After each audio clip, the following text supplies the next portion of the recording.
أعوذ بالله من الشيطان الرجيم. بسم الله الرحمن الرحيم. إن الله وملائكته يصلون على النبي يا أيها الذين آمنوا صلوا عليه وسلموا تسليما. اللهم صل على سيدنا محمد وعلى آله وأصحابه أجمعين. أما بعد، فأعوذ بالله من الشيطان الرجيم. بسم الله الرحمن الرحيم. قل يا أهل الكتاب تعالوا إلى كلمة سواء بيننا وبينكم ألا تعبدوا إلا الله ولا نشرك به شيئا ولا يتخذ بعضنا بعضا أربابا من دون الله فإن تولوا فقولوا اشهدوا بأننا مسلمون. صدق الله مولانا العظيم. السلام عليكم ورحمة الله تعالى وبركاته. باز هم امروز یک عنوان تازه داریم.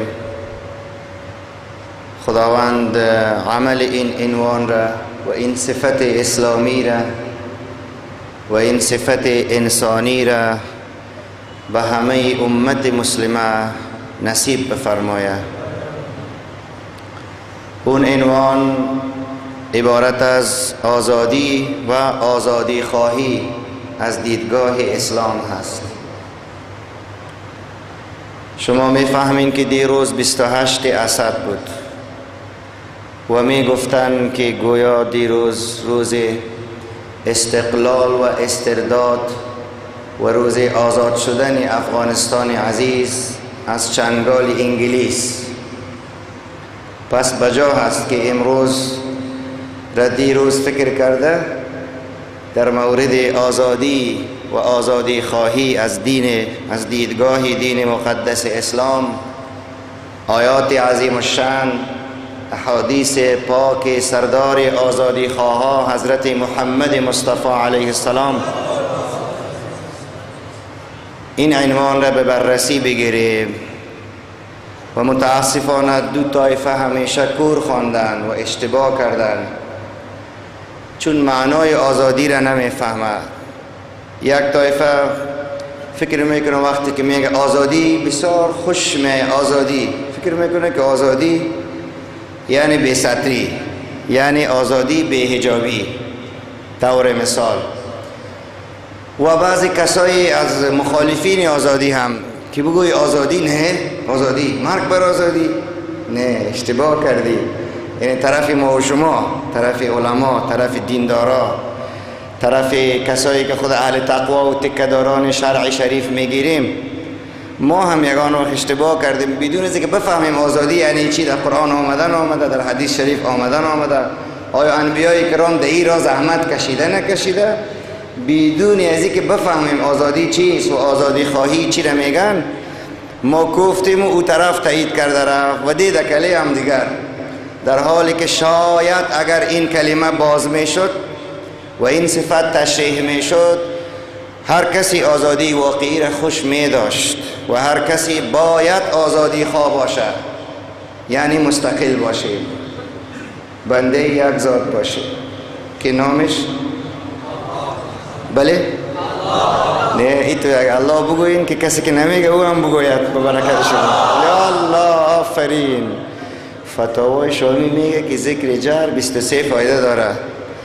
یکیش میگه این هست وقتی که تو بگویی الله، بگوین الله.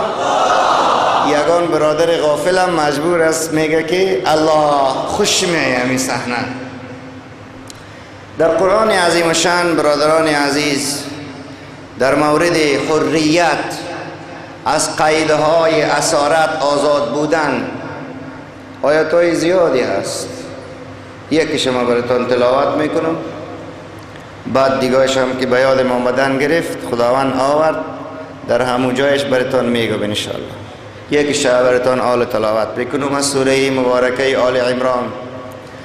خداوند میگه که جل جلاله بر حبیبش حضرت محمد مصطفی صلی الله علیه و سلم بگو بر اهل کتاب تعالوا بیاین به سوی آن کلمه ای که در بین ما و شما مشترک است. او کلمه چیست؟ لا اله الا الله. دی کلمه ما با اهل کتاب مشترک است. ما هم میگیم لا اله الا الله، اونا هم میگن که لا اله الا الله. باز بعدا جور نمیاییم. ما میگیم محمد رسول الله، اونا میگن که ای کاش بگوین عیسی رسول الله. ای تو نمیگن، اونا فعلا میگن عیسی ابن الله یا عیسی الله، استغفر الله بگوین. خوی چون دین رحمت است، او طرفش نمیگه، میگه برشان بگو که در نصف از این کلمه ما و شما مشترک هستیم، لا اله الا الله. خب تا اینجا بحث ما نیست. بحث ما بعدا میه الله نعبد الا الله. ما عبادت نمی کنیم غیر از ذات الله را، به هیچ کسی بندگی نمی کنیم.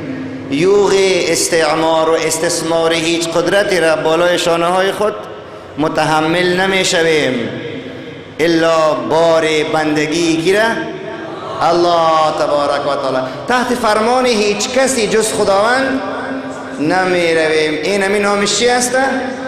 آزادی. بگوین الله اکبر. این همی آزادی رو امروز نداریم که ما در بدر هستیم. و دیگهش حال تفسیر مانده. قرآن خودش بعضی وقت تفسیر میکنه. ببینید قرآن چطور آیت تفسیر میکنه. ولا نشرک به شیئا. هیچ کسی را، هیچ چیزی را، هیچ ابرقدرتی را شریک قدرت و عبادت و توحید خداوند نمی کنیم. حتی او قسمی که از الله جل جلاله می ترسیم از هیچ کسی نمی ترسیم.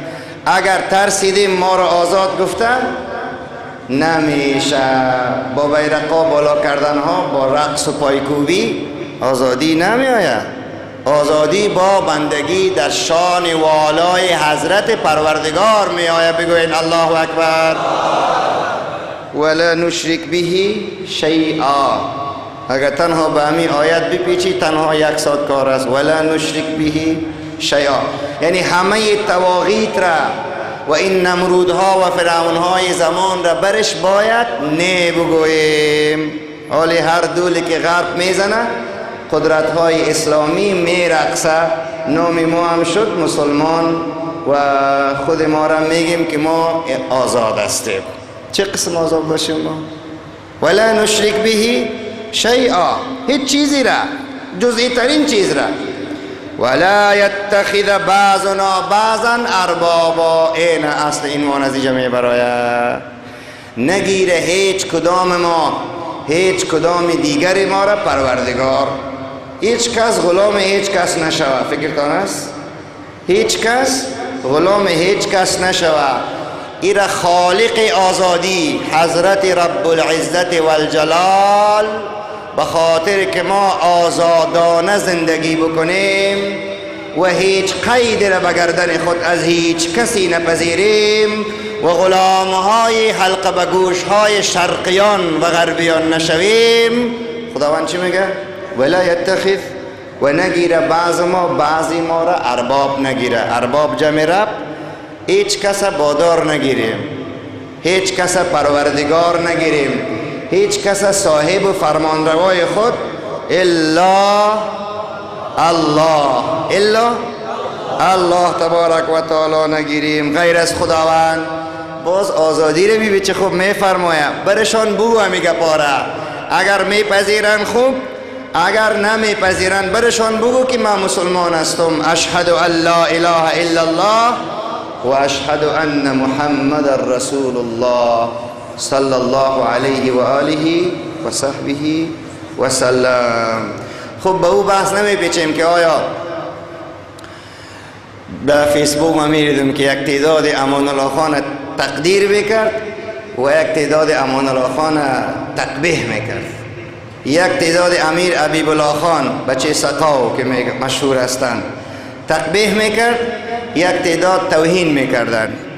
با به او ایسایش نمیروم، وقت خود از ضایع نمیکنم. اونا مردن و رفتن، جزایشان زیر خاک. اگر خوب کردن خوب میبینن و اگر بد کردن بد. و تاریخ هم همیشه دروغ نوشته میکنه.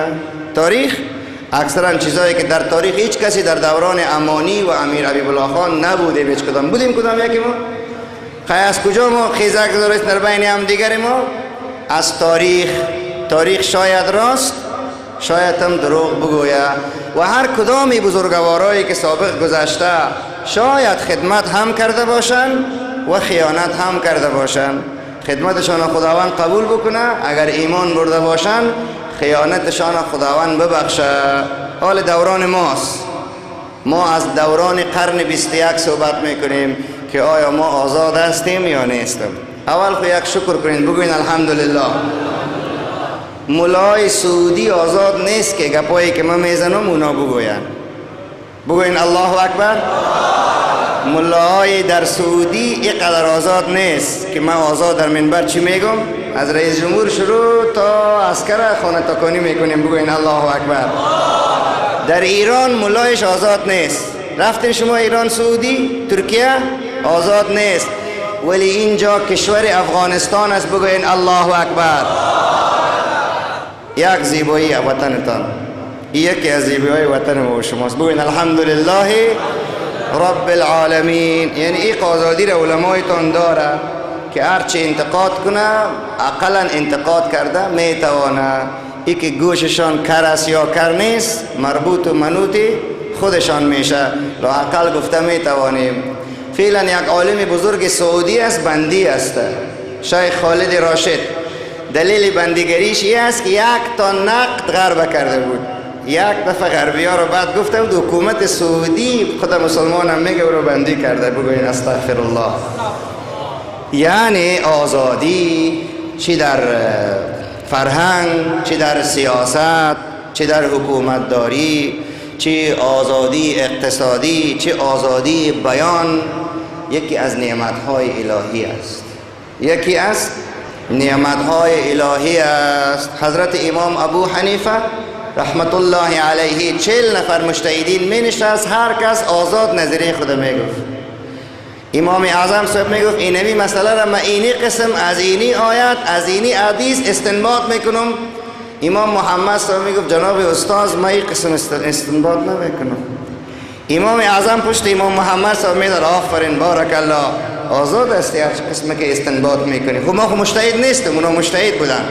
اونا را میگم یعنی باب آزادی را من اشاره کردم که حال خو ایگا پا آزاد نیست.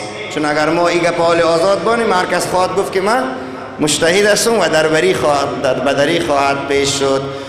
یا جناب حضرت محمد مصطفی صلی الله علیه و سلم، تو جرأت نداری که به حضور یک پادشاه گپ بزنی؟ سبحان الله.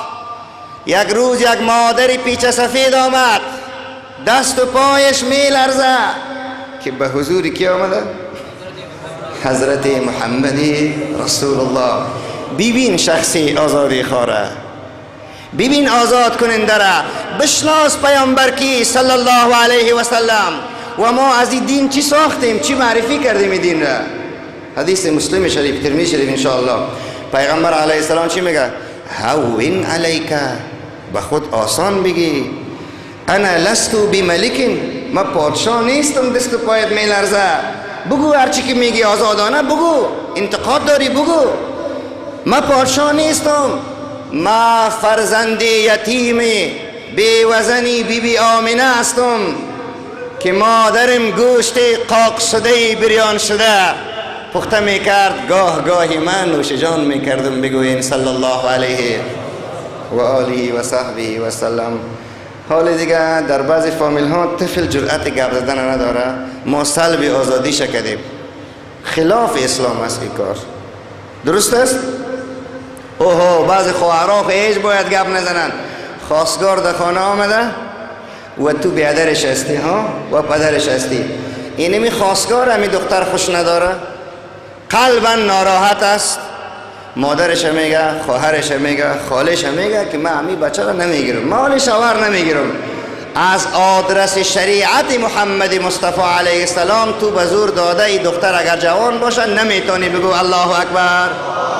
این آزادی برای این دختر مسلمان است، این آزادی برای امت حضرت محمد مصطفی علیه السلام است. یکی آزادی است، یکی آزادی خواهی است. مثلا اگر کشورهای غلام باشن، یک طایفه مردم پیدا شوه همین مردم از غلامی نجات بده، ایره چی میگن؟ آزادی خواهی. مثل که میگن که فلان بادشاه صاحب 100 سال 97 سال پیش گویایی که ما را از گیر انگلیس نجات داده باشه. این حال ما به خاطر خوشی میکنیم که در کشور ما انگلیس نیست. همینطور است؟ بله؟ است. خب خیلی خوب است، یک تشویق میشه، یک آزادی بگویم، یک تشویق میشه مردم. یعنی ما به نظر ما یک نام آزادی رو بگیریم خوب است. مثل که حالا ما خودم گپ زرایستم نه که مردم بفهمه که اجداد و نیاکان ما کمی غیرت داشته بوده که با سوته های چوبه های خشک انگلیس را 3 بار از این وطن دور کردن. بگوین الله اکبر. و هر کسی که در این وطن چه کفر ولو به نام اسلام هم بیاید پایش خشک میشه. بگوین الله اکبر. این وطن وطن اهل غیرت است، لیکن به نام نمیشه، به زبان نمیشه، به سمبول نمیشه، به عکس ماندن و قبر ساختن نمیشه. حالا قبر ما را ارقم بوی کمی پادشاه قبر ما را یک قبر بره جور کو، به این آزادی نمیره. چی او پشتون باشه، چی ازبک باشه، چی هزاره باشه و تاجیک و عرب، به این آزادی نمیآید. به آزادی صفت داشتن، صفت آزادی میآید. با آزادی خواه شدن ما آزادی می آید. والله یک غیر مسلمان بفهمی که آزادی خواه است خوشت می آید. مثلا 4 ماه پیش رئیس جمهور امریکا به کشور کیوبا انشاءالله اشتباه نکنم رفت.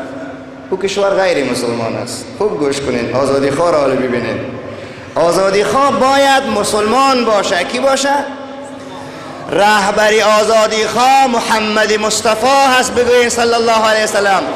ولی شرم باد که امروز قدرت های اسلامی آزادی خواهی را یاد نمیگیرن، او کافر آزادی خواهی میکنه. حال جالب است قصه. وقتی که رئیس جمهوری یکی از کشورهای غربی که آمریکا بود در کیوبا رفت، خواست دست خود از سر شانه رئیس جمهوری همون کشور بگذاره. او کشور رئیس جمهوری میفهمن چی کرد؟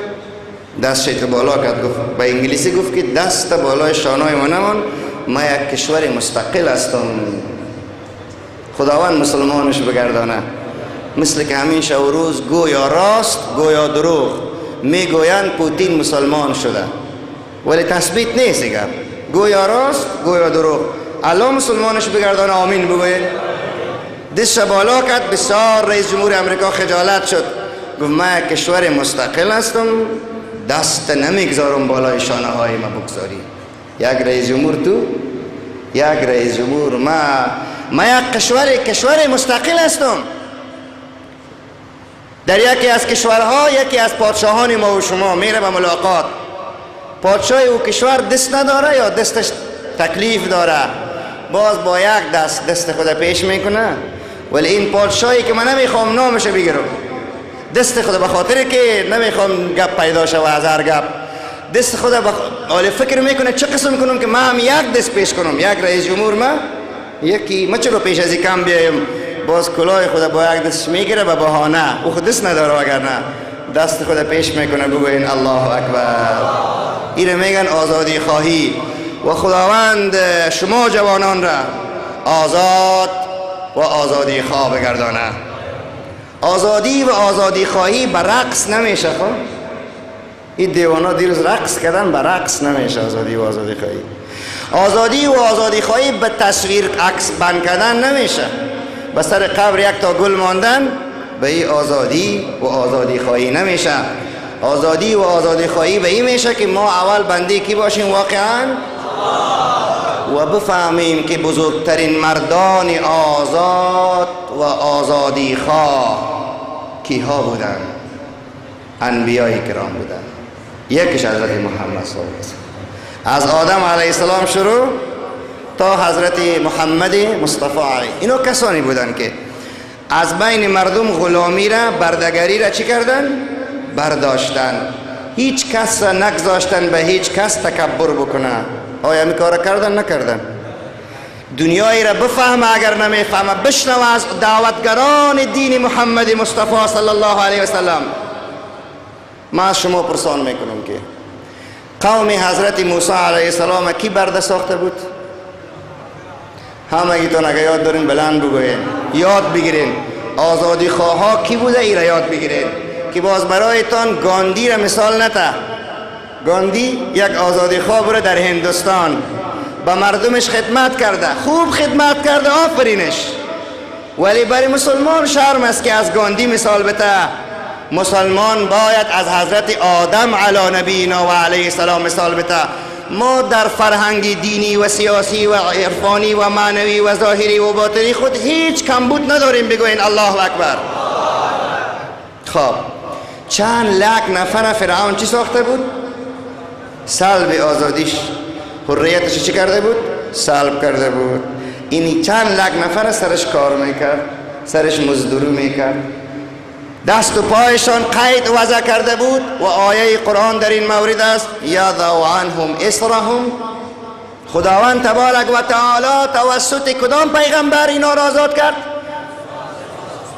حالی شناختین که آزادی خاکی است؟ کی بوده یکیش؟ بله، حضرت موسی علی نبینا و علیه السلام. اینا کی بودن؟ یکی از بزرگترین آزادی خواهای دنیا هستند. رفت مبارک تکی تنها در برابر فرعون ایستاد شد. ببین چطور نرم صحبت میکنه. قل لا اله الا الله. بگو لا اله الا الله. فرعون گفت که ای الله کی است؟ خدا خو من هستم. نعوذ بالله. گفت نه، خداوند کسی هست که تو را و مرا و تمام این 7 آسمان و زمین و ماورای این دنیا را پیدا کرده است. ما همه قصهش گفته نمیتونم. وظیفه تان است که قصه حضرت موسی را دوباره بخوانین. و در وجب قصه شیرین موسی و فرعون. و چرا این قصه را خداوند در قرآن بار بار ذکر میکنه؟ یک سوال است. به تو درس آزادگی را یاد میته. چی را یاد میته؟ که تو در برابر فرعونهای زمان سرخم نکو، بلکه استاد شو بگوین الله اکبر. باز یکی از رئیس جمهورهای کشورهای اسلامی که نیمه خود آزاد میگیره، خداوند پورا آزادش بسازه. ترکیه را مثال میتونم براتون. وقتی که به نزد رئیس جمهوری روس میره، قدش راست نگاه میکنه، پورا که قد خم جور میکنن و دشمنان اسلام جور میکنن. بگوین استغفر الله. یعنی من پورا سرش اخلاص ندارم سرم آدم، ولی نیمه اخلاص دارم. خداوند دیگرها را من نیمهش نصیب کنه. شما آمین بگوین یا رب العالمین. ایره غیرت میگن، همت میگن، شرافت میگن. بعضی از رؤسای جمهوری بعضی کشورهای اسلامی فعلا بندی است، من میگم آزاد است. شما چی میگین در این مورد؟ بعضی رؤسای جمهوری بعضی کشورهای اسلامی فعلا بندی است، توسط غرب بندی است. بندی نیست، حقیقتا آزاد است. بگوین الله اکبر. به نزد وجدانش بیابرو نیست، به نزد مردمش بیابرو نیست. غلام حلقه به گوشی را قبول نکرده، خالی قدرت میشه. خیر، در میدان محشر باز میبینید عزت هر کسی که در برابر هیچ جبابره و کفره سر پایان نکنه. و نام همی چی است؟ نفهمیدم چی است؟ آزادی. بالاخره حضرت موسی چند نفر بود که شروع کرد؟ حالا شما تنها چند نفر هستید؟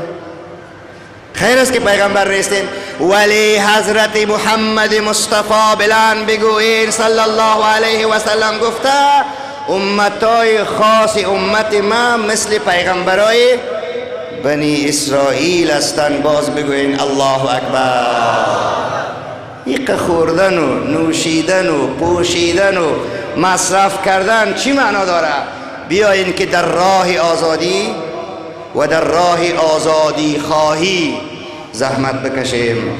زن و مرد ما همدیگر را نکوبیم، همدیگر را نکشیم، همدیگر را نزنیم، بلکه آزاد باشیم و آزادانه زندگی بکنیم. حضرت موسی علیه السلام شروع کرد، 2 نفر شد، حضرت هارون به همراهش یک جا شد. بعد آهسته آهسته تماما این چند لک نفر غلامای حلقه گوش به آواز بلند میشنون بگوین کی نجات داد؟ حضرت موسی علی نبینا و علیه السلام. حالا یکی از آزادی خواه را شناختیم که کی بوده؟ کی بوده؟ مثال میگم، مثال یکیش مثال میگم، اگر نه پیغمبر بگوی وقت بیره نه. و یک کافر بود به نام نمرود و این کافر عین شکل تماما مردمان را آیا جوی خون جاری نکرد؟ اولادای انسانها را خصوصا مردینه را آیا از بین نبرد؟ مثل که امروز غربی ها و شرقی ها به بهانه های مختلف ما را در بین ما انداختن و ما را غلام حلقه گوش هر طرف رو میگم ساختن و کردن و خودشان چه زده خنده کرده سیل و نظاره ما را میبینن. خداوند هلاکشان بگرداند. ابراهیمی در کار، موسی در کار، امتی واقعی محمد مصطفی در کار. نه افراط، نه احساسات، نه تفریط و خواب بردن و دینگریزی و دین ستیزی، بلکه آهسته آهسته باید هر برادر و هر خواهر، هر مسلمان وجیبه دینیش از همان گونه که نماز چیست؟ نفهمیدون؟ روزه چیست؟ آزادی خواهی چیست؟ فرض عین چی است؟ اگر این طور غلام شده بریم، یک روز شاید نماز هم خوانده نتانی. خداوند همه کشورهای اسلامی را دعا کنین که آزاد بگردانه. والله شرم میآید که از بر کشورهای عربی نام ببرم. کشوری که سرزمین وحی است، جای نزول قرآن است، امروز خوب بدارین که غلام حلقه گوش غرب است. و هم از اهل تشیع که ایران از غلام حلقه گوش شرق است، و هم از اهل تسنن که از ما و شما سعودی است و غلام حلقه گوش غرب است. اقلا میتونین که دعا کنین خداوند آزادشان بگردانه، آزادتان بگردانه. خیلی بیچاره های خود ما و شما، سبحان الله، ای وکیل صاحبا و وزیر صاحبا و والی صاحبا و رئیس صاحب جمهور و مطرف دیشتننگه است نه، رئیس صاحب اجرایه، اینا را خیش پرسانشن نکنین. انا لله و انا الیه راجعون الا ما شاء الله. الا کدام یکی که درست نیست نام هر کس را گرفت. هر کسی که آزاد هست و آزادی خواه هست و از ملتش و مردمش و دینش و قرآنش در بین این وکیلا و وزیرا و رئیس جمهور و بزرگا حمایت میکنه، دعا کنین که خداوند پیروزش بگردانه. هر کسی که است، اگر هزاره است یا ازبک، اگر تاجیک است یا پشتون، دعا کنین که الله امو آزادی خواه را پیروز بگردانه. آمین بگوین. کسی که نمیخواه غلام حلقه به گوش هیچ کسی شود. الله تعبدو الا الله، عبادت نکنین غیر از الله را. حالا شما بگوین که نمرود که مردمش را غلام حلقه به گوش ساخته بود، نمرود را کی نجات داد؟ ببخشید انسان هایی که غلام شده بودن اونها را کی نجات داد؟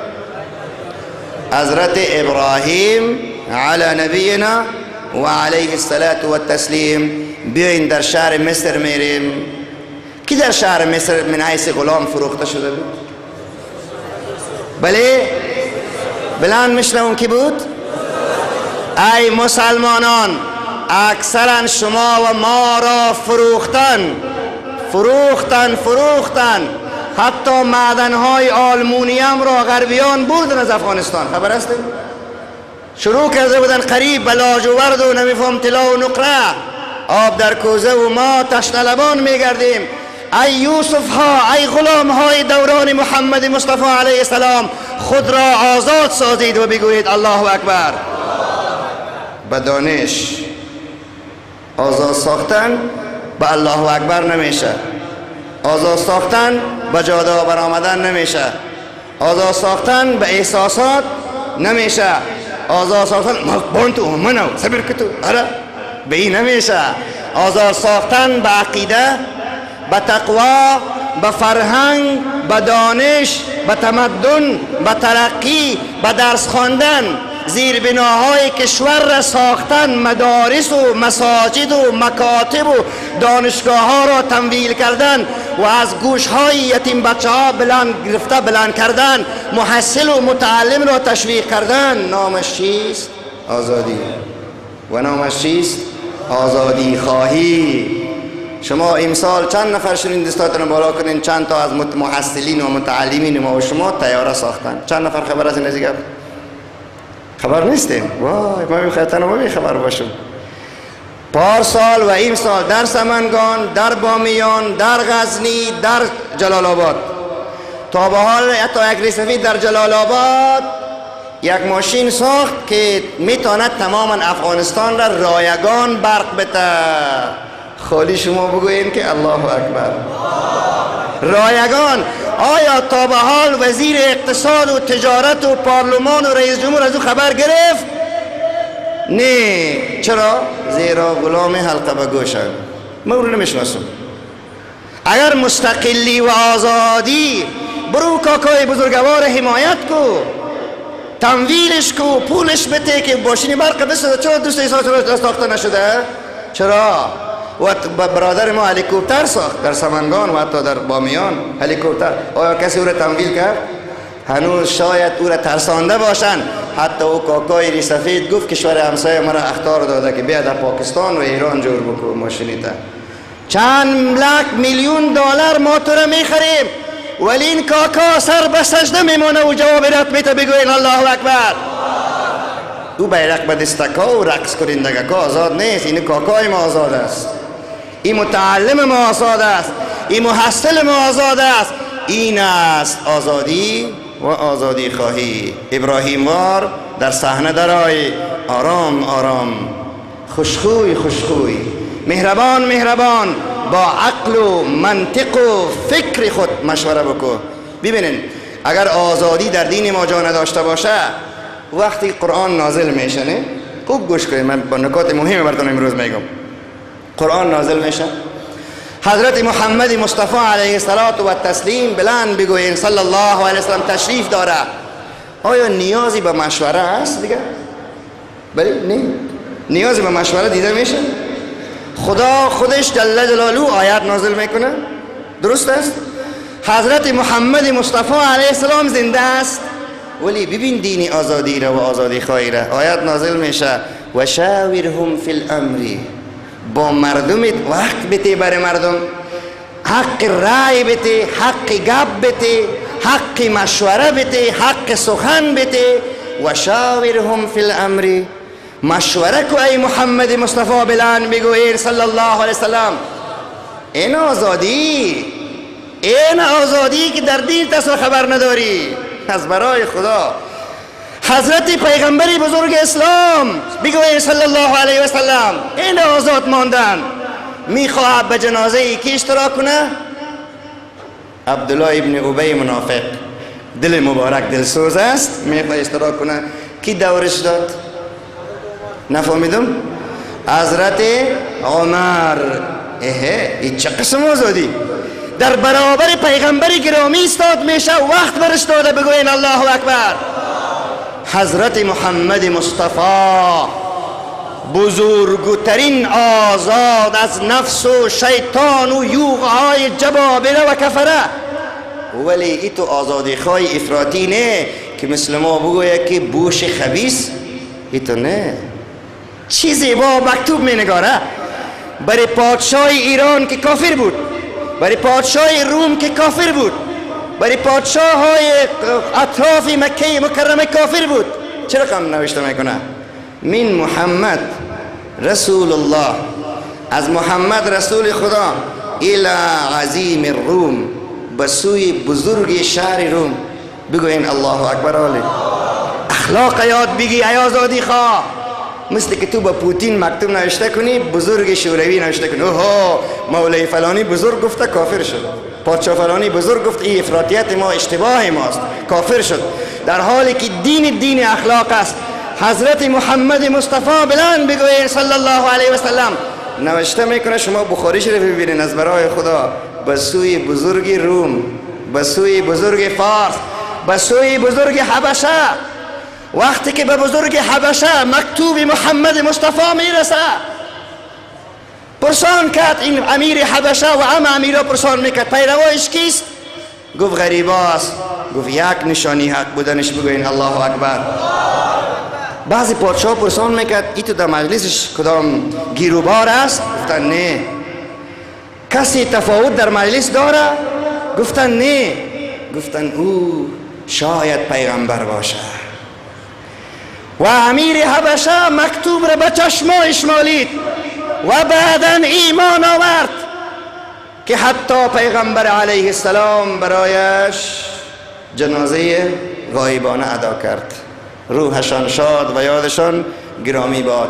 در مکه مکرمه این سردار پیامبر اکرم بلند بگوید صلی الله علیه و سلم راه میگرد و مردم به بوتا سجده میکنه، دلش تنگی میگیره که اینا چرا خود بند کردن، چرا خود غلام ساختن، چرا خود بنده کردن. قرآن پیشتر خواندیم که هیچ کس بنده هیچ کس شده نمیتوانه، ولی این یتیم بچه تنها هست. مثل ما و تو افراطیت نمیکنه، با احساسات عمل نمی نمایه، آرام آرام پیش میره. 40 سال صبر میکنه. چند سال؟ 40 سال در مغاره های کو زندگی میکنه، گوشه گوشه اشک میریزه.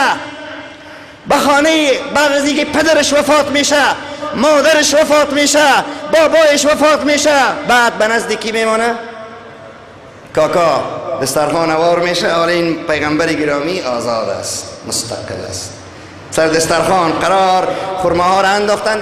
بگیرین بچه ها خرماها را نوش جان کنین، سیرت بخونین که آزادی خواه را بشناسین که کیست و هیچگاهی از افراد مثل گاندی نباید در منبر پیغمبر گرامی تعریف کرده نام ببریم.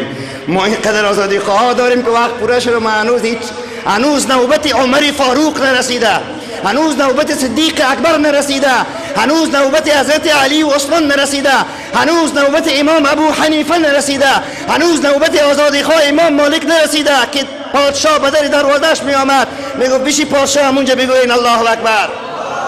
ولی ما بود پاکا و چاپلوسا به در پادشاه میریم. این شده ما عالم و ما آزادی خواه. بگوین استغفر الله. یاد بگیریم از بزرگان دین خود استقلالیت، آزادی و آزادی خواهی را. با مسلمان حتی درست نیست چی رسه که ما سر پایان به شرق بکنیم یا بغد. لا تتخذوا لا يتخذوا اربابا من دون الله. بعضتان رب غیر از خداوند نگیرید. پیغمبر شد صلی الله علیه وسلم، بعد اولین کس کی مسلمان شد؟ بله؟ نه، هر کسی یاد داره باید با آواز بلند بگویه. گپ آزادی است، میفهمین؟ گپ آزادی که شد آزاد گپ بزنین. حضرت خدیجه الکبری یا حضرت ابوبکر صدیق رضی الله عنه. خوب تعداد مسلمانان زیاد شده میرفت، ولی پیغمبر گرامی تند پیش نمیرفت. او روز خدا میدید که من چه قسم یک کار بکنم، یک دفعه خود از بین نبر. کاری بکو که دنیا را درس آزادی و آزادی خواهی که اسلام عزیز برات نشان میده. و این مردمای دیوانه ما بعضشان فکر میکنن آزادی یعنی که خواهرها دامن کوتاه بپوشن. وای وای وای وای وای استغفر الله. آزادی یعنی که دول بزنی سر چارچوب کسی تو را گپ نزنه والا خوب آزادی داری. این چه آزادیه؟ این چی آزادیه؟ خداوند به ما مردم آزادی را یاد میده که ما غلام نفس ما نباشیم. ما چی میشیم؟ باز آزاد میشیم. ما غلام شیطان ما نباشیم. ما چی میشیم؟ ما غلام رهبر سیاسی و نظامی ما نباشیم. باز چی میشیم؟ ما هرچی که بگه والا هرچی که میگه اگر در بین آتش میگه میاندازم، اگر در بین بر اگر که نمازم نخوانم خیر نمازم نمیخوانم. یا بعضی دخترها که غلام بچه ها میشن و یا بعضی بچه ها که غلام دخترها میشن، این دیوانا غلام میشن، غلام علقه گوش. اینا آزاد نیستن. آزادی قلب نشه داره، میفهمین؟ آزادی قلب مزه داره. آیا میدانین؟ حضرت پیغمبر بزرگ بلند بگوین صلی الله علیه وسلم احوال آوردن که حضرت بلال را با دارش میزنه. قصه را براتان نمیکنم، میفهمین، وقتم پوره شده میره. بعد این شخص آزادیگر، آزاده و آزادی خواه، شما میفهمین که چی کرد؟ این غلام را آزاد کرد، همطور کرد نکرد؟ و حضرت پیغمبر بزرگ اسلام صلی الله علیه و سلم، شما میدانید که گردنهای موتو در روز قیامت توسط دین کدام کس از آتش دوزخ آزاد میشه؟ میفهمم که به زبانت بگویی، دهنت شیرین کنی. دین کدام کس تو را از آتش دوزخ نجات میده؟ بلند بگوین. نه، دین کدام شخص؟ محمد رسول الله صلی الله علیه. این آزادی، این آزادی. کلمه کدام پیغمبر که در وقت اخیر گفته بتونی بلند بگو لا اله الا الله محمد رسول الله، تو را از بندیخانه قبر، از عذاب قبر آزاد میکنه. شفاعت کدام آزادی خواه تو را از غضب خدا روز محشر نجات میده؟ دیار آزادی خواهان کجاست؟ جنت. دیار آزادی خواهان کجاست؟ حتی دین، یعنی دین زیبایت خداوند بزرگ کس مسلمان و کافر نمی سازه. این آزادی. انا هدیناه السبیل، ما هدایت کردیم، راه نشان دادیم، انسان را، دین را برش نشان دادیم. این فاما شاکرا و اما کفورا. کسی شاکر میشه، مسلمان میشه، جنت میره. مثل که جای دیگه میگه فمن شاء فلیؤمن و من شاء فلیکفر. کسی میخواه کافر میشه، دوزخ برش در خدمتش است. کسی میخواه مسلمان میشه، جنت در خدمتش است. و در جای دیگری پروردگار میفرماید اقیم وجهک للدین، آیاتی که در مورد آزادگری است و آزادی است. ای پیغمبر بلند بگوین صلی الله علیه و سلم، ذاتت به خاطر دین مستقیم بساز. خب به زور خداوند ما رو میگه بدین راست شو، پس آن میگه فطرت الله فطر الناس علیها. دین فطرتا در قلب هر کفر و اسلام است، آزاد است هر کس، ولی دین در درون هر کس است. خود به خود این کس اگر دین را نپذیره باید دوزخ برود، چرا طبق فطرت خودش کار نکرده. الحمدلله بگوییم که ما و شما مسلمان هستیم. حضرت جناب رسول کریم صلی الله علیه و سلم مبارک میخواه وفات شد و سوره اذا جاء نازل شد. اذا جاء شریف از وفات رسول کریم صلی الله علیه و سلم حرف میزد. صحابه کرام همه در گریه شدن. بعد پیغمبر صلی الله علیه و سلم پرسان کرد که اذا جاء چی را میرسانه؟ اذا جاء نص شریف از چی را اشاره میکنه؟ همه صحابه ها سکوت. یک طفل شهزاده و نازنین این را میگه آزادی بیان. دست بالا کرد، یا رسول الله من بگویم نصر چی را اشاره میکنه؟ حضرت عباس فرزندش چه نام داشت؟ عبدالله ابن عباس. پدرش گفت اسکت، او مثل که ما خفک میکنه میگن طرف چوبشی. این چوبشی گفتن در صورت حق ناجواز است. چوبشی آزادی نیست. نه، حضرت پیغمبر آزادی خواه بگوین صلی الله علیه و سلم. گفت چی میگه طفلک؟ طفل چی میگه؟ گفت میخواد در مورد همین سوره گپ بزنه. گفت چرا قیدش میکنی؟ بخیر قم به اذن الله. از جایش استاد شد. گفت بگو یا عبدالله این سوره چی را تفسیر میکنه؟ در حالی که گلوی مبارک گرفته بود گفت یا رسول الله این سوره میگه که شما دایی اجل لبیک. اونجا شاه مفسرین ملقب داده میشه. شاه مفسرین در اونجا لقب داده میشه. حضرت عمر فاروق رضی الله عنه، شما خلافتش بخوانید، ابوبکر صدیق بخوانید، باز آزادی رو بفهمین. سر مرکب سوار از یک کمپیزن از دور میاد، پایانش از بالای مرکب اتومات خوره انداخت. نمیگه با پادشاه هستم، من امیر مسلمان ها هستم. گفت چی میگی ای مادر مسلمان ها؟ گفت از خدا بترس. سر به سجده مان. گفت خدایا از تو میترسم. تا نماز عصر حضرت عمر بیهوش شده بود. میدونین چطور بیان را خفک نمیکنه؟ بیان را اجازه میده که بگوی سخن حق است. سبحان الله سبحان الله. حضرت حسین رضی الله عنه چه درس آزادی خواهی نبود که به دنیا نداد. امروز در تاریخ های شرقیان و غربیان از دو کس زیاد نام میبرند، حتی غیر مسلمانان، از آزادی خواهیشان و آزاد از زیستنشان و درس استقلال دادنشان. میدارین اون دو کس کیست؟ یکی عمر و یکی حسین. بگوین الله اکبر.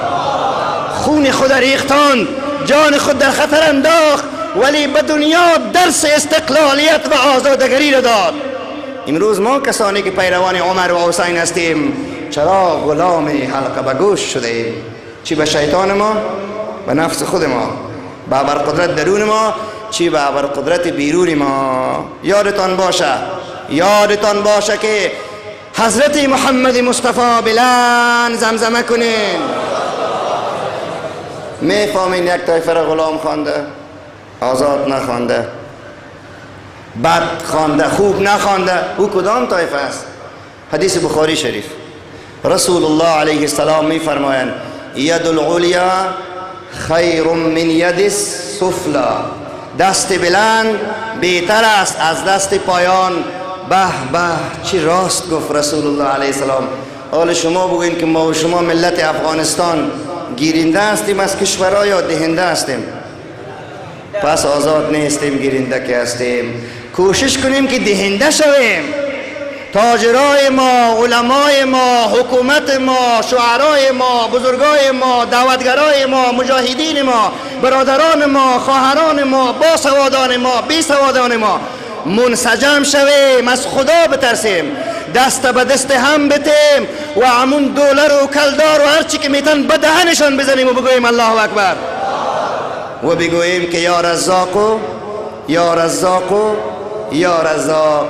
و اگر نه همیشه تیر نان تیر پیش روی خواهد بود و ما تیر پشت سر. هرگاه کشور مظلوم ما مستقل وقت میشه که ما نگیریم. من یک مولویستم، مسلمانم هستم. یک چند روز بری تو، یک روز انگشتر ما بتم، یک روز ساعت ما برد بتم، یک روز یگان $100 ما خونه میتم. اینه که گیرم خداوند مرا سخی کرد. مردم چی میگه درباره ما بیچاره؟ مولا را بگو که بگی های های های چه توهین سختی به جان علمای واقعی است. خو خیر، مولا را بگو که بگی، نگو که بته. استغفر الله استغفر الله. آرا بشناس که این دین و ملای این دین و محمد این دین چی میگه صلی الله علیه و سلم. وقتی که ما به تو چیزی بتو از تو توقع دارم که تو با گفت من بکنی. تو از ما گرفتی دیگه، ولی نه که باید غلام ما باشون. از ما گرفتی. من که یک مسلمان برادرت هستم، حتی برادر تنت اگر برات کمک کرده بره یک روز از تو توقعی داره. خب اگر کافر کمک کنه میگین توقع نداره؟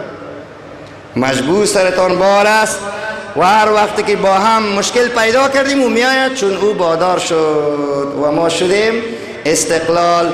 و حال در اخیر است میگم که 97مین استقلال و آزادی افغانستان به این ملت مبارک باد. روحتان روح کسایی که رفتن زیر خاک شاد و قبرهایشان پر نور باد. زنده باد آزادیگرا، آزادی خواها و کسایی که واقعا مفهوم و معنای آزادی را میفهمند. خدا کنه که یک کمی بیدارگری کرده توانسته باشم، بعضی آیات حدیث را براتان تشریح و تفسیر درست نموده باشم. و تا امروز عالم سر وقت است.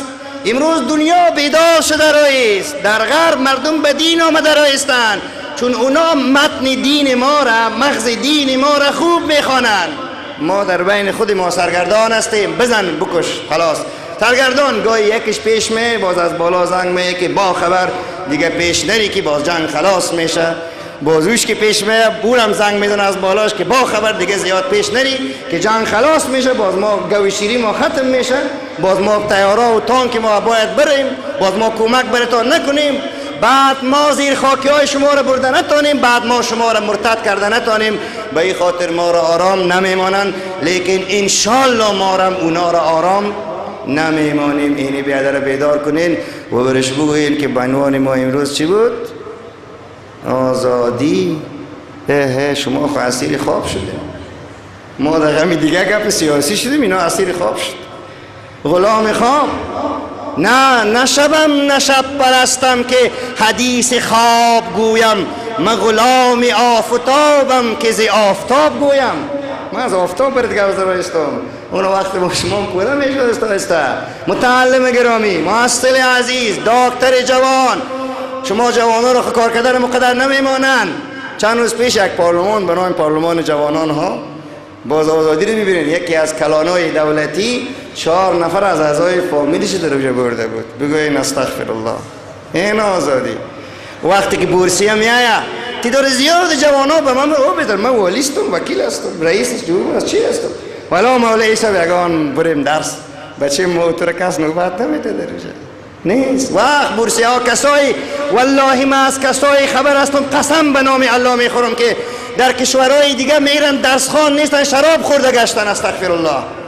ولی او بچه غریبی که خوب مغز و استعداد داره و یک چیزی میشه فردا کشورت آباد میکنه، کشورت آرام میسازه، عزت معنوی محمد مصطفی و ظاهر و باطنش را پیش میبره، او را کس ثانیش نمیخوانه. یگان تاش مگم قاچاقی اگر خدایی تیر شده باشه که تیر شده یک چند نفر، خدا کمک کرد برشان، خداوند دیگرایتان هم بگذرانه.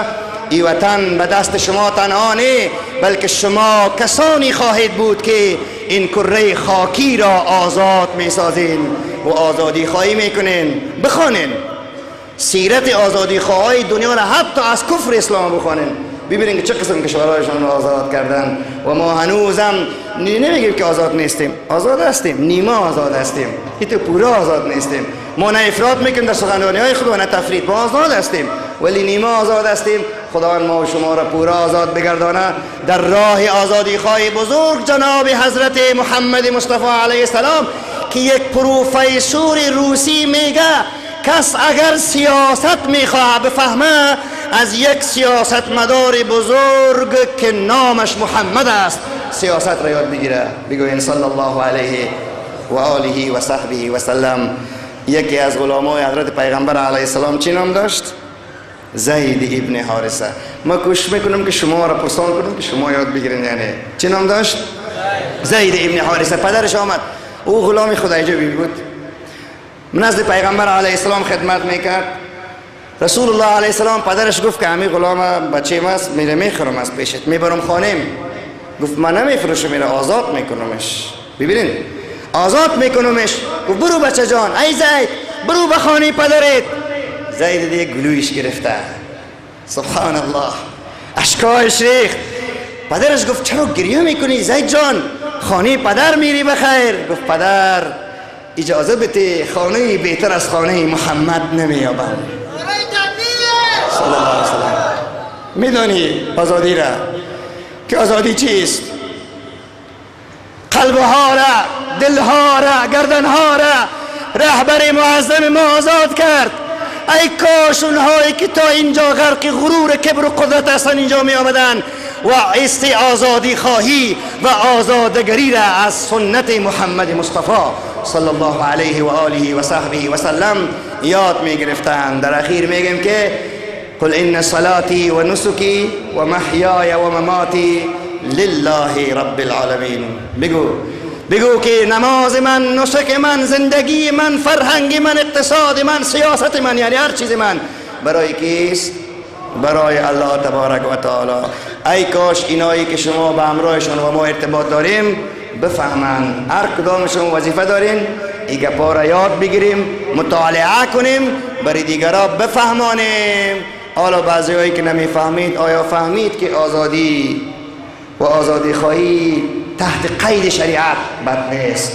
آزادی بد است آزادی که از قید بیرون میشه. مثلا یک کسی بیرون میبره، من میگه شراب میخورم، این قید است در شریعت. چرا؟ اگر او شراب بخوره تو هم از یاد میگیری، به این خاطر شریعت دره میزنه. این سلب آزادی نیست، این به خاطری است که نظم جامعه را خراب میسازه. حتی در آمریکا که یک کشور کفری است، آیا کس در آمریکا یک کس را بکشه او را بندی میکنن یا نه؟ یعنی اونا قانون نمیفهمن. فکر تاره است. حتی در کشور غربی که کفری است، اگر یک کسی بگوی خب ما آزاد هستم دیگه، یک دختر یک کس تجاوز میکنه ما آزاد هستم، حتی در اموجه باشه بندی میشه. به خاطر چی؟ آزادی تحت قید است. آزادی تحت قید، آزادی واقعی گفته بشه و این آزادی واقعا درست است. چه آزادی بیان باشه، چه هر آزادی فرهنگی باشه، نظامی باشه، سیاسی باشه، اقتصادی باشه، اجتماعی باشه. تو پیسه داری دلت که خرج میکنی دلت نمیکنه، یک آزادی اقتصادی است. ولی آزادی های دیگه که میخواستم براتون تشریح بکنم متاسفانه وقت ما و شما قریب اقربکش در آخر رفته رایست. آرزو میکنم که شما از جمله کسانی باشین که معنای آزادی را و آزادی خواهی را بفهمین و همون کلانهای گذشتگان زیاد تعریف هم نکنین و زیاد تقبیحشان هم نکنین. بعضی اونا واقعا خدمت هم کردن، مثلا بعضشان خواستن که افغانستان را بسازن، برای سرکسازی افغانستان کار کردن، برای شفاخانه سازی افغانستان کار کردن. مثلا بعضی کشورهای خارجی را آوردن نفت افغانستان نفروختن، فروختنش خیانت، بلکه نفت استخراج کردن که خلاف شرع نیست. اما باز اگر خواهرای ما را روی برهنه ساختن، این خیانتشان بود که ما برس که چیزی کتابای تاریخ نوشته میکنه یاد میکنیم. و این طرف کسایی که تکدادان دین خود میگرفتن کاری خوبی کردن اگر گفتن که خواهرای ما حجاب بکنه، این کاری خوبی است. و اگر مکاتب دخترانه را مثلا بند کردن، این کاری بدی است. چرا خواهرای ما هم باید مکتب دخترانه طبق شریعت اسلام لیکن با حجاب اسلامی معلم زن، مدیر زن، چپراستی زن و برادرش برسانه، پدرش برسانه. ولی ما همسر مریض میشه، نه همسر من مریض میشه.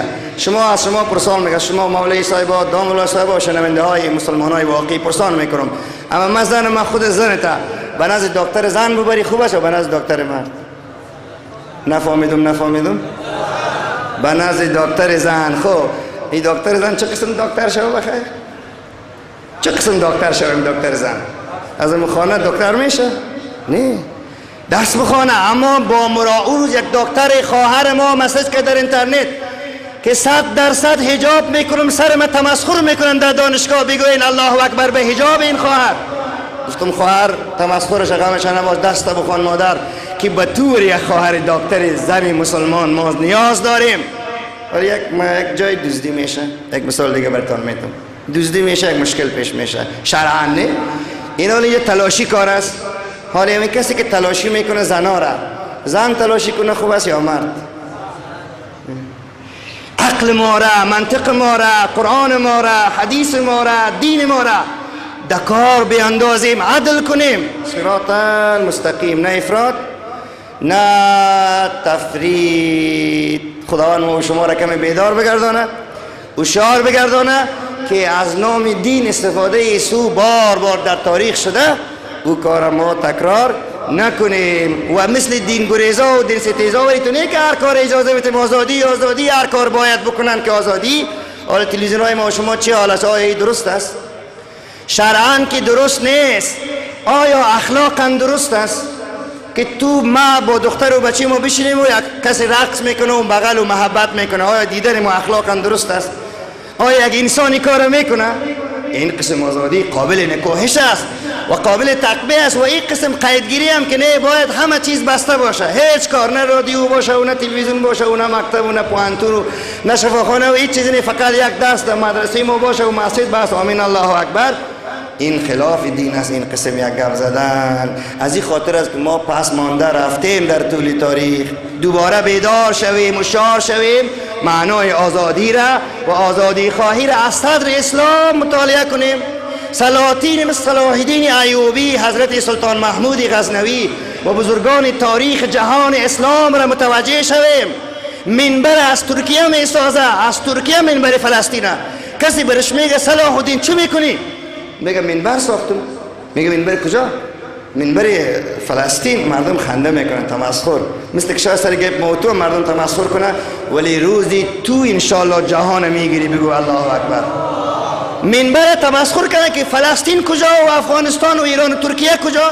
گفت این همین منبر به قدرت خداوند به فلسطین نصب میکنم بگوین الله اکبر. در اونجا که نصب کرد، حال ما و شما خرایگان گفتیم الله اکبر. او که نصب کردن منبر شیست، گفت مجاهدینش گفت بگوین حال الله اکبر، بگوین الله اکبر. ریچنالد یک انگلیس بود، او به مدینه منوره حمله کرد، میخواست بدن مطهر رسول خدا را بیرون کنه صلی الله علیه و آله و صحبه و سلم. از اینجا حرکت کرد با لشکرش، تار و مار کرد. و عالم آثار ترکا در حرمین شریفین از امو تاریخ موجود است. خداوند همگی ما مسلمان ها را پیروز بگردانه. ما نمیگیم ترک، نمیگیم افغان، نمیگیم عرب، نمیگیم عجم. خداوند همه مسلمان ها را دعا کنین که یک دست بسازه، نه افراطگر شویم و نه تفریدگر. خیر الامور اوساطها. دین ما و تو روشن است، ناب است، خالص است، پاک است. اگر شد نشد ثواب تخو میگیری. خداوند ما شما را غرق دریای رحمت بگردانه، بلاها و مصیبت ها را دور بگردانه.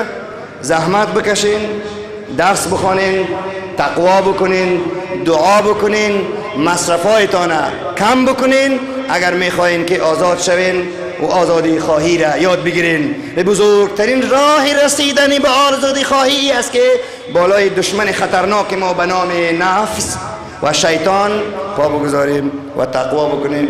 باز ببین که آیا با آرزوهایت میرسی یا نه. آرزوهای ما و شما آرزوهای فردی نیست. همیشه بعض انسانهای کم بقناعت، بعض انسانهای کم حرص در معنویت 10 سالی دعا میکنه. دعای چی از خدا؟ یک اولی بریم بده پروردگار، یک اولی. هی باز کسی دیگه دعا میکنه، 1 سال دعا میکنم دعای مولوی صاحب قبول نیست. تو به خاطر خرج شدی؟ چی دعا کردی آقا جان؟ دختر کاکای من نمیتر، دختر کاکای من ای به همت سعی تو. من میگم تو دنیا رو بگی دقیقا دختر کاکا مانده. میفهمیم حتی تعداد زیادی از بزرگان قدر محسوب شده که زن نگرفته بازها و این دقیقا دختر خالیش است. ولی من خودم میکشم او دیوانه، تو امت محمد مصطفی هستی صلی الله علیه وسلم. با تو روس و امریکا و استرالیا کسایی که اهل ایمان میخواهند شوند امید داره که تو بری اونا رو مسلمان کنی و تو خودم میکشی. چرا خودم میکشی؟ نه نمیشه زندگی کردن. چرا نمیشه؟ دلم قیتک میشه. چرا دلت قید میشه؟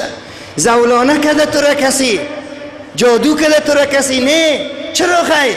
تو را نفست بندی کرده، تو را شیطانت بندی کرده. آزاد شو، آزاد. باز همون شعر علامه اقبال لاهوری را در بخش آزادی کلام میخوانیم و سخنرانی خدا خاتمه میبخشیم. کی یاد داره شعر علامه اقبال لاهوری در مورد آزادی سازی و آزادی؟ ما فهم که کی به یادش است؟ یادتان است؟ بله؟ با آن ملت خدا آن ملتی را سروری داد که تقدیرش به دست خیش بنوشت. بدان ملت می اندازه بلاد پستون بگر چی که میشن. بدان ملت سر و کاری ندارد که دهقانش برای دیگران کشت. دهقانش برای خودش افغان اجنت پاکستان، خودش افغان اجنت ایران، خودش افغان نفر آلمان، ایرش خندی رسه، خودش افغان نفر امریکا، نفر شوروی. یا الهی توبه، دعا کنید برشان توبه نصیب شود. همگیشان نه. یادتان باشه که هیچ جای بی خوب نیست، هیچ جای بی خوب نیست و هیچ جای بی بد نیست. به بدا نصیحت میکنیم، به خوبا احترام. السلام علیکم و رحمت الله تعالی و برکاته.